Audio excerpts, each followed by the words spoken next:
Salam hörmətli tamaşaçılar, Patriot News'un növbəti buraxılışı Təbriz küçəsi 1-ci döngənin sakinlərinin şikayət ərizəsi əsasında hazırlanır.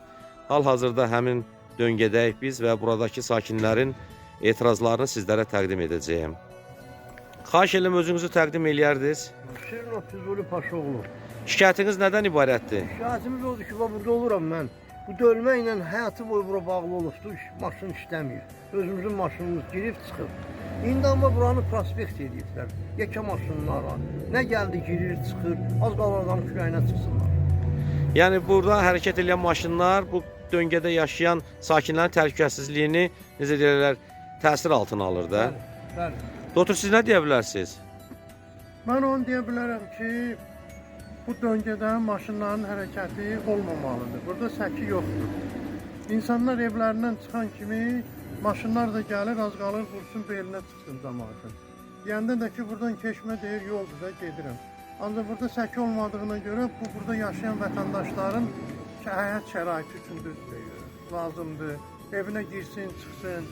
Bunlar da svetofordan yayınmaq üçün kameradan, nəzarət kamerasından yayınmaq üçün bunlar hamısı buradan gedirlər.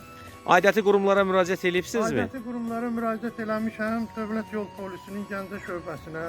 Onlar da deyiblər ki, aynıya müraciət eləyin. Aynıya da 14 gün, 15 gün müraciət eləmişik. Hələ fikirləşirlər, nə varırlar bilmirəm. Bizim də həyatımız hər gün, hər dəqiqə burada təhlükədir. Hələ bugün iş günüdür, buradan o qədər maşın keçir ki.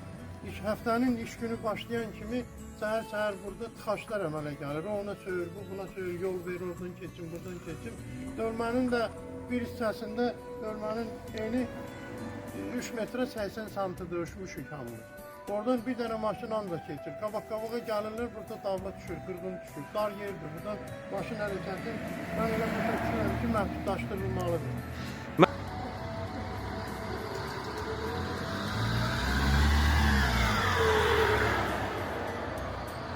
Sizin şikayətiniz nədən ibarətdir?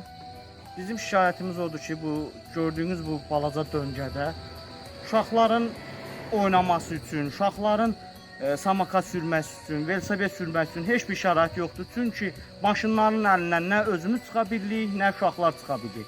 Tozun torpağın içindədik, çünki maşınlar bir-birinə yol verir, söyüşürlər. O dar olduğuna görə burada əslində yol olmuyor. Bu asfaltlanandan sonra buranı yol kimi istifadə edirlər. Nədir bu svetofordan, nəzarət kamerasından yayınmaq üçün bu dal döngəyə girib həm uşaqları narahat edirlər, həm də sakinləri. Burada da dava-dalaş düşür, bir-birinə yol vermək üstündə cana boğaza yığılmışıq. Aidiyyəti orqanlara da müraciət eləmişik. Heç bir xəbər yoxdur. İndi axırıncı müraciət elədiyimiz orqan aynadır. Hətta ki, ona da indi ondan hələ ki cavab gəlməyib. Sizdən artıq dərəcədə xahiş edirik ki, siz də bu bizim şikayətimizi işıqlandırasınız, bildirəsiniz ki, bu döngənin bağlanması uğrunda nəsə də çalışaq bir yerdə iş görək.